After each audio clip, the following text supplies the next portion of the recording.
Puasa air sebenarnya bagus atau justru malah merusak badan? Apakah diet kontroversial ini sebenarnya aman dilakukan dan baik untuk tubuh? Kalau kamu lagi mempertanyakan hal ini juga, maka kamu ada di tempat yang tepat. Dengan backgroundku sebagai Certified Fitness and Wellness Coach, pengalaman aku yang udah melakukan puasa air selama 5 tahun lebih, serta mengajarkan ribuan orang protokol water fasting yang benar, aku akan membukakan mata kamu. Jadi apapun tujuan kamu di sini, entah untuk menurunkan berat badan, meriset metabolisme atau hormon, setelah kamu nonton video ini, kamu akan paham hal yang kamu perlu ketahui tentang puasa air dan apakah kamu cocok untuk melakukannya. Puasa air bukan artinya kita nggak minum air, tapi justru sebaliknya. Dalam waktu tertentu, kita hanya mengkonsumsi air putih aja. Orang berpikir mungkin ini diet tren terbaru yang aneh seperti dulu diet telur, diet GM, diet mayo. Padahal ini salah besar. Water fasting itu udah ada sejak dulu dan dilakukan oleh nenek moyang kita sejak zaman purba. Dimana pada zaman hunter dan gatherer, bahan makanan tidak semudah sekarang untuk diakses. Akan ada saatnya mereka harus mencari makan dan berburu, tapi ada saatnya juga mereka nggak makan berhari-hari, apalagi jika gagal melakukan perburuan. Di Indonesia sendiri, topik tentang water fasting ini masih sangat abu-abu. Artikel atau berita yang muncul juga kesannya kayak terlalu hati-hati nulisnya. Kalau ada yang kurang pro tentang water fasting ini, mereka akan menulis kutipan dari narasumber. Tapi kalau ada yang pro, cuman nulis seadanya, kayak cuman bisa di copy paste dari Google. Jadi daripada kamu diombang-ambing dengan berita yang nggak pasti dan nggak meyakinkan, di video ini aku bakal bahas 3 poin. Yang pertama, tren munculnya water fasting. Yang kedua, manfaat utama sendiri dari water fasting. Dan ketiga, siapa aja yang cocok untuk melakukan water fasting. Langsung aja kita mulai. Trend of water fasting. Selama lebih dari seabad, teori kalori dan energi balance jadi populer. Tapi kita lupa gimana manusia berevolusi dalam pola makan. Dulu manusia harus berburu untuk makan. Sekarang tinggal klik makanan langsung datang. Mempermudah? Mungkin betul. Tapi masalahnya, kemudahan ini justru membawa masalah baru. Di tengah kemudahan ini, banyak orang lupa bahwa makanan dulunya adalah sumber utama untuk bertahan hidup. Sekarang, kita hidup untuk makan dan minum, bukan lagi makan untuk hidup. Akibatnya, di 10 tahun terakhir, angka obesitas global meningkat 2 kali lipat. Makanan yang dulu menjadi sumber kesejahteraan dan energi bagi manusia, kini malah menjadi akar dari berbagai permasalahan kesehatan. Banyak penyakit degeneratif dan kronis, termasuk obesitas. Munculnya karena pola makan tidak selaras lagi dengan kebutuhan makan manusia.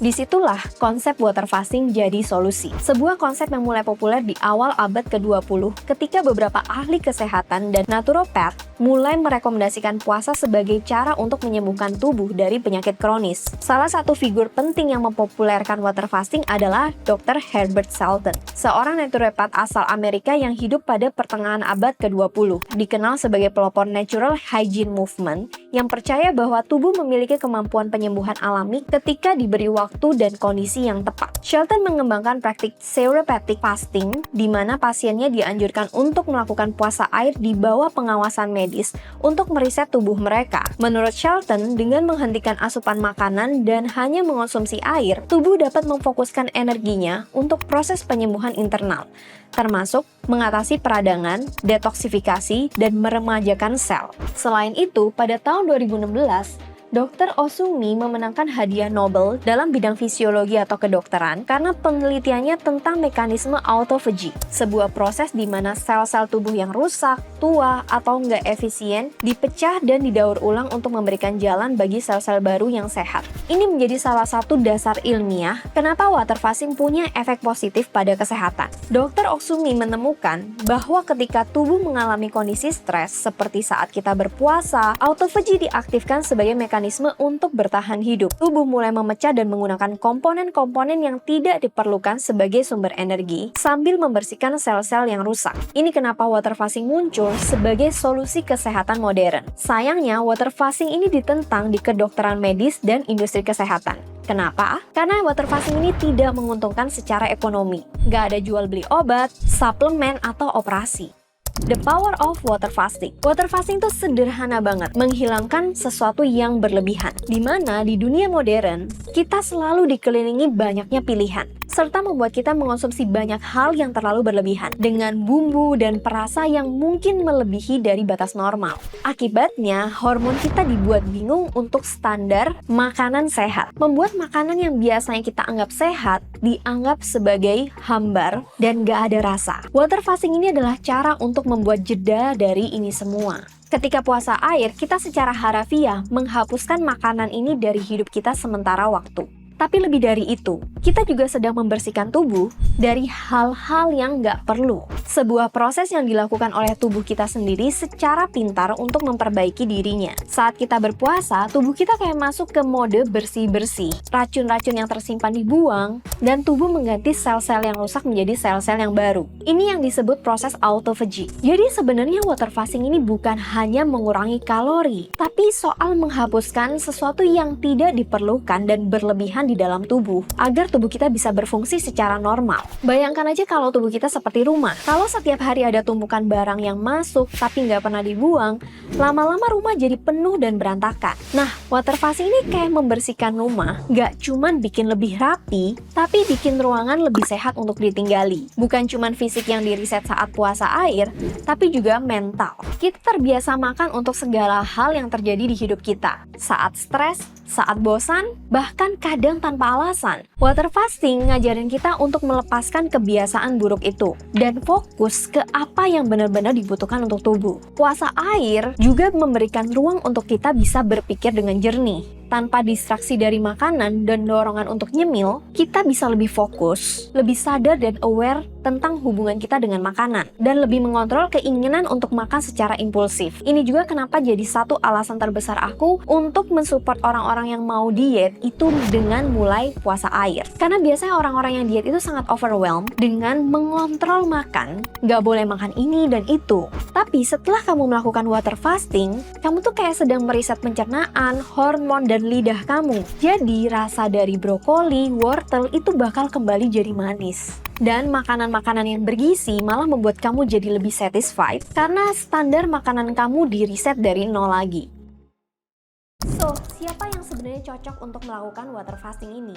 Apakah ada batasan-batasan orang yang tidak boleh melakukan water fasting? Kita mesti ingat lagi bahwa sebenarnya fungsi utama dari water fasting ini adalah menghilangkan sesuatu yang berlebihan. Sehingga orang-orang yang merasa berlebihan ini, seperti lemak, insulin, alergi, bakteri patogen, dan lain-lain, ini adalah orang-orang yang tepat untuk melakukan water fasting. Kita bukan cuma memperbaiki apa yang berlebihan dan rusak, tapi mengembalikan fungsi tubuh segimana mestinya. Sayangnya, banyak ahli kesehatan yang sebenarnya masih mempertanyakan dan memperdebatkan tentang efek dari water fasting, terutama untuk orang-orang yang punya penyakit kronis seperti diabetes, penyakit jantung, atau gangguan makan. Tapi nggak semuanya. Salah satu pusat kesehatan di California bernama True North Health Center yang telah berdiri selama lebih dari 35 tahun di mana menawarkan program water fasting di bawah pengawasan medis untuk menyembuhkan penyakit degeneratif. Ada juga Koh Samui di Thailand yang dikenal dengan program detoksifikasi yang fokus pada puasa dan pembersihan tubuh.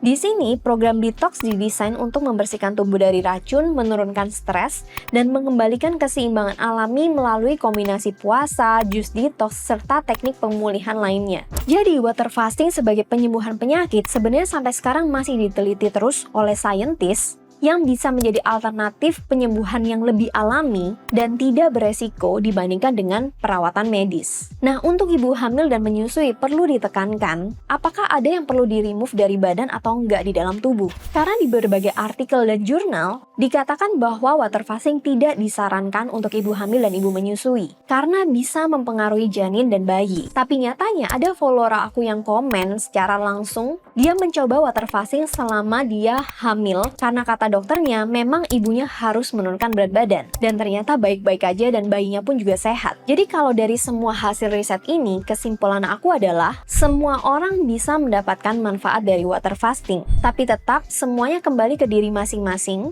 dan juga perlu pengawasan dokter. Tapi aku yakin metode water fasting ini bagus dan langkah awal untuk orang-orang yang mengalami kelebihan berat badan. Karena saat berat badan kita melebihi normal dan kadar lemak kita juga masuk di kategori yang tinggi, ini udah otomatis membuat tubuh kita itu masuk ke kondisi degeneratif yang harus segera ditangani antara bergejala atau tidak bergejala. Kebanyakan orang yang mengeluh tentang dampak dari water fasting yang nggak enak di badan, mereka tidak melakukan riset sebelumnya. So, kalau kamu ingin menggunakan puasa air untuk menurunkan berat badan, aku sering mengadakan webinar live seharga kopi biar kamu tahu protokol water fasting yang benar. Langsung aja cek di deskripsi box untuk join jadwal webinar yang terbaru. So, see you guys in the next video. Bye!